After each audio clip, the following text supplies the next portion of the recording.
Hello everyone, আশা করি তোমরা সবাই খুব ভালো আছো। দেখো, আজকে আমি তোমাদের উচ্চ মাধ্যমিকে যারা পড়ছো, যারা থার্ড সেমিস্টারে আছো, আমি আজ থেকে তোমাদের পলিটিক্যাল সায়েন্সে সেট ওয়াইজ কিছু কোশ্চেন আনসার করাবো। আমি প্রায় 15 থেকে 20টা সেট করাবো এবং তোমরা এই সমস্ত প্রশ্নগুলো খুব ভালো করে প্র্যাকটিস করে গেলে দেখবে পরীক্ষা দিতে তোমাদের খুবই সুবিধা হবে। তাছাড়াও আমি তোমাদের কিন্তু চ্যাপ্টার ওয়াইজও প্রশ্ন উত্তর করাবো এবং আমি তোমাদের দেখবে চ্যাপ্টার ওয়াইজ কিন্তু আমি আগে বোঝাবো এবং তারপর তোমাদের কোশ্চেন আনসার গুলো করাবো। এখন তোমাদের সেট ওয়াইজ আমি কোশ্চেন আনসার গুলো করাচ্ছি, তোমরা এগুলো ভালো করে দেখে যাবে। এবং আজকে আমি কোনো সেট থেকে প্রশ্ন উত্তর করাবো না, আজকে তোমাদের পর্ষদ থেকে যে প্রশ্নটা দিয়ে রেখেছে আমি কিন্তু সেই প্রশ্নটা করাবো।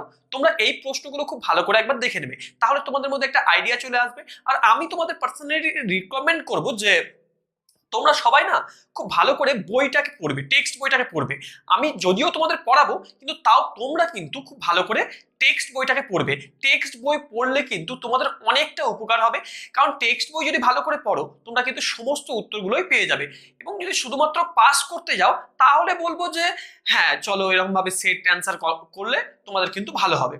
কিন্তু আমি এটুকুই বলবো, টেক্সট বই পড়লে কিন্তু তোমরা সমস্ত উত্তরগুলো করতে পারবে এবং পরবর্তীকালে যারা অনার্স নেবে তাদের ক্ষেত্রেও কিন্তু এই জিনিসটা খুব সুবিধা হবে। তাহলে চলো আজকে আমরা যে পর্ষদ থেকে যে প্রশ্নটা দিয়ে রেখেছে সেই প্রশ্নটাকে একবার ভালো করে দেখে নিই। তাহলে তোমরা দেখো পর্ষদ দ্বারা যে সমস্ত প্রশ্নগুলো তোমাদের দেওয়া হয়েছে বোর্ড থেকে। দেখো, আমাদের সাবজেক্ট হচ্ছে পলিটিক্যাল সায়েন্স, আমরা কোন সেমিস্টারে করাচ্ছি? থার্ড সেমিস্টারে করাচ্ছি। এবং দেখো প্রথম যে প্রশ্নটা আছে, ওয়ারশ প্যাক্ট সম্পাদিত হয়েছিল কবে? সেটা হচ্ছে 1949 খ্রিস্টাব্দে, 1950 খ্রিস্টাব্দে, 1955 খ্রিস্টাব্দে, 1956 খ্রিস্টাব্দে। উত্তরটা হবে আমাদের 1955 খ্রিস্টাব্দে। তারপর দেখো, জোট নিরপেক্ষ আন্দোলনের জনক বলা হয় কাকে? জওহরলাল নেহরুকে, বল্লভভাই প্যাটেলকে, এনক্রুমাকে, তারপর হচ্ছে শ্রীমাভো বন্দর নায়েককে। তাহলে এখানে উত্তরটা হবে আমাদের জওহরলাল নেহেরু। এবার দেখো 3 নম্বরের প্রশ্ন কি আছে। তোমাদের এখানে যতটা সহজ প্রশ্ন মনে হচ্ছে কিন্তু এতটা সহজভাবে দেবে না, কিন্তু অন্যরকমভাবে প্রশ্নগুলো হবে। 3 নম্বরের প্রশ্ন দেখো, শান্তিপূর্ণ সহাবস্থানের নীতি ঘোষণা করেন কে? Mikhail Gorbachev, Nikita Khrushchev, George Bush, Hitler. উত্তরটা আমাদের হবে যে নিকিতা ক্রুশ্চেভ। 4 নম্বরের প্রশ্ন দেখো, মধ্যপ্রাচ্যে সুয়েজ সংকট সংঘটিত হয়েছিল কবে? 1950 খ্রিস্টাব্দে, 1954 খ্রিস্টাব্দে, 1955 খ্রিস্টাব্দে, 1956 খ্রিস্টাব্দে। উত্তরটা হবে আমাদের 1956 খ্রিস্টাব্দে। এবার তারপরের প্রশ্ন দেখো যে ঠান্ডা লড়াইকে গরম শান্তি বলেছেন কে? সেটা হচ্ছে Friedman, Barnett, Frankel, Bernard Baruch. উত্তরটা আমাদের হবে যে বার্নেট। তারপরে দেখো, বার্লিন অবরোধ করে, সেটা হচ্ছে কারা অবরোধ করেছিল? সেটা হচ্ছে Soviet union, France, Britain, America যুক্তরাষ্ট্র। উত্তরটা হবে যে আমাদের সোভিয়েত ইউনিয়ন। তারপরের প্রশ্ন দেখো এবার 7 নম্বরের প্রশ্ন যে গ্লাসনস্ত ও পেরেস্ত্রইকা নীতি দুটির প্রবক্তা কে? দেখো এখানে অপশনগুলো কি কি আছে আগে, যে ব্রেজনেভ, বুলগালিন, গর্বাচেভ, ক্রুশ্চেভ। উত্তরটা আমাদের হবে যে বুলগানিন। তারপরে দেখো 8 নম্বরের প্রশ্ন। 8 নম্বরের প্রশ্ন হচ্ছে যে দ্বিমেরুতার উদ্ভব হয় কবে? প্রথম বিশ্বযুদ্ধের পর, দ্বিতীয় বিশ্বযুদ্ধের পর, একবিংশ শতকের শুরুতে, গত শতকের 70-এর দশক থেকে? উত্তরটা আমাদের হবে দ্বিতীয় বিশ্বযুদ্ধের পর।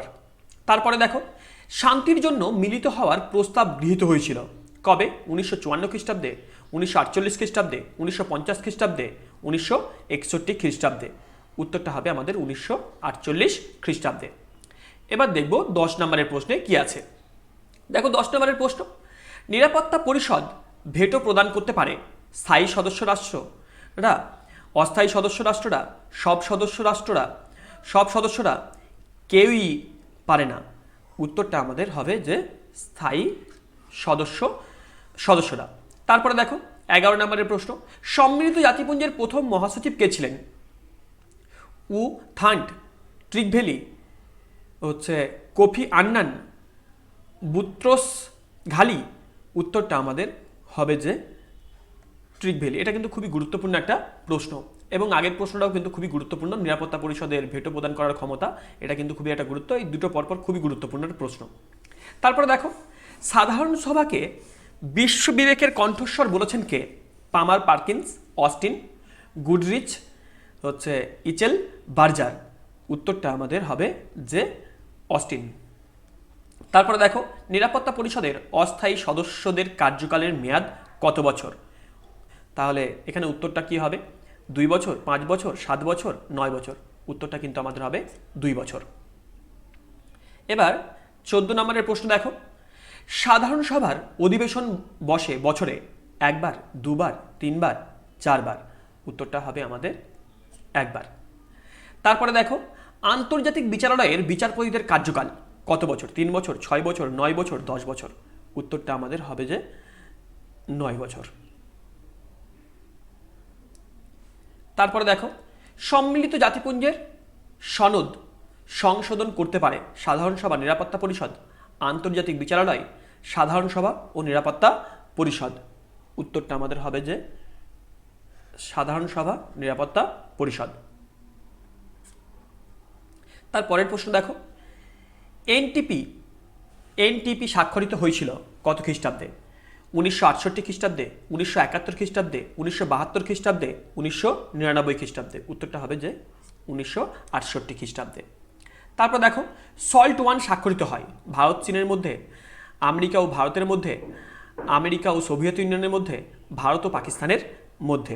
উত্তরটা আমাদের হবে যে আমেরিকা আমেরিকা ও সোভিয়েত ইউনিয়নের মধ্যে। তারপরে দেখো, বিশ্ব নিরাপত্তার ধারণা উদ্ভূত হয় 1990 খ্রিস্টাব্দে, 1991 খ্রিস্টাব্দে, 1992 খ্রিস্টাব্দে, 1995 খ্রিস্টাব্দে। তাহলে এখানে উত্তরটা হবে আমাদের 1991 খ্রিস্টাব্দে। তারপরে দেখো,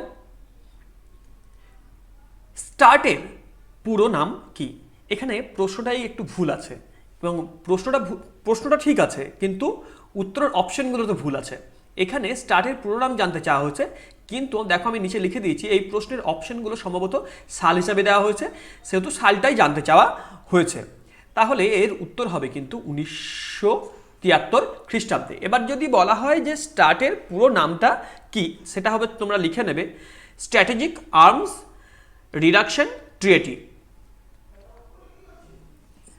এবার দেখো 21 নম্বরের প্রশ্ন কি আছে, সল্ট টু স্বাক্ষরিত হয় কবে? 1972 খ্রিস্টাব্দে, 1973 খ্রিস্টাব্দে, 1975 খ্রিস্টাব্দে, 1979 খ্রিস্টাব্দে। উত্তরটা হবে যে 1979 খ্রিস্টাব্দে।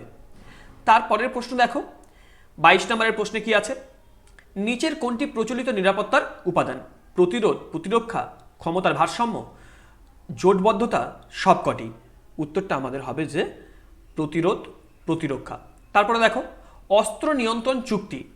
এখানে দেখো আমি ডিরেক্ট উত্তরটা করছি, সেটা হবে দেশগুলোর মধ্যে অস্ত্র অর্জন নিয়ন্ত্রণ করা। তারপরে দেখো, ভারতের লৌহ মানব বলে পরিচিত কে ছিলেন? এটা কিন্তু তোমরা ছোটবেলা থেকেই কিন্তু এই প্রশ্নের উত্তরটা তোমরা কিন্তু করে আসছো, সেটা কিন্তু আমাদের হবে যে সর্দার বল্লভভাই প্যাটেল। এবার দেখো তারপরের প্রশ্ন কি আছে, ড্যাশ হলেন দ্বিজাতি তত্ত্বের প্রবক্তা। তাহলে উত্তরটা হবে যে স্যার সৈয়দ আহমেদ খান। তারপরে রাজ্য পুনর্গঠন কমিশন তৈরি হয় ড্যাশ খ্রিস্টাব্দে। এখানে উত্তরটা হবে যে 1953 খ্রিস্টাব্দে। তারপরে দেখো 27 নম্বরের প্রশ্ন কি আছে, দেখো 27 নম্বরের প্রশ্ন হচ্ছে, ধর্মীয় সংখ্যা গরিষ্ঠতার ভিত্তিতে বিভক্ত হয়েছিল। তাহলে ধর্মীয় সংখ্যাগরিষ্ঠতার ভিত্তিতে বিভক্ত হয়েছিল, সেটা হচ্ছে উত্তরটা হবে যে আমাদের বাংলা আর পাঞ্জাব। তারপরে দেখো 28 নম্বরের প্রশ্ন, হরিয়ানা ও হিমাচল প্রদেশ পৃথক হয়েছিল কোথা থেকে? পৃথক হয়েছিল সেটা হচ্ছে যে পাঞ্জাব থেকে পৃথক হয়েছিল। এবার দেখো পরের প্রশ্ন, দেখো 29 নম্বরের প্রশ্ন, সর্বপ্রথম দল ব্যবস্থার উদ্ভব ঘটে কোথায়? তাহলে সর্বপ্রথম সেটা হচ্ছে ইংল্যান্ডে। তারপরে দেখো 30 নম্বরের প্রশ্ন, ভারতের রাজনৈতিক দল ব্যবস্থার সাংবিধানিক স্বীকৃতি পায় কবে থেকে? সেটা হবে যে 1985 খ্রিস্টাব্দে। ডিএমকে একটি জাতীয় দল সাম্প্রদায়িক দল, ভাষাভিত্তিক দল, এদের কোনোটিই নয়। উত্তরটা হবে যে ভাষাভিত্তিক দল। এবার দেখো 32 নম্বরের প্রশ্ন। দেখো, রাজনৈতিক দলগুলির নির্বাচনী প্রতীক চিহ্ন প্রদান করেন রাষ্ট্রপতি, প্রধানমন্ত্রী, পরিকল্পনা কমিশন, নির্বাচন কমিশন। উত্তরটা কিন্তু তোমাদের একটুখানি যদি বুদ্ধি খাটিয়ে করতে পারো তাহলে কিন্তু উত্তরটা আমাদের হবে যে নির্বাচন কমিশন। তারপর দেখো, ভারতে দলত্যাগ বিরোধী আইন পাশ হয় কবে? সেটা হচ্ছে আমাদের 1985 খ্রিস্টাব্দে। তারপরে দেখো, ভারতে সিটিবিটিতে স্বাক্ষর করেন কত খ্রিস্টাব্দে? সেটা উত্তরটা হবে যে আমাদের এখনো স্বাক্ষর করেননি। তারপরের প্রশ্ন দেখো, ভারত হলো মার্কিন কৌশলের লিনস্পিন বলেছেন, সেটা কে? সেটা হচ্ছে আমাদের উত্তরটা এখানে হবে বারাক ওবামা। তারপর দেখো, সিমলা চুক্তি সম্পাদিত হয়েছিল কাদের মধ্যে? সম্পাদিত হয়েছিল ভারত ও পাকিস্তানের মধ্যে সিমলা চুক্তি সম্পাদিত হয়েছিল। এটা কিন্তু খুবই একটা গুরুত্বপূর্ণ প্রশ্ন, তাই ভালো করে রাখবে। তারপর দেখো 37 নম্বরের প্রশ্নে কি আছে? 1 to 3 স্বাক্ষরিত হয়েছিল ভারতের সঙ্গে কাদের? সেটা হচ্ছে আমেরিকার। তারপরে 38 নম্বরের প্রশ্ন দেখো, ভারত সর্বপ্রথম পারমাণবিক বিস্ফোরণ ঘটায় কবে? উত্তরটা আমাদের হবে 1974 খ্রিস্টাব্দে। তারপরে দেখো, শ্রীলঙ্কায় ভারত শান্তি বাহিনী পাঠায় কবে? উত্তরটা হবে যে 1987 খ্রিস্টাব্দে। তারপরে দেখো 40 নম্বরের প্রশ্ন,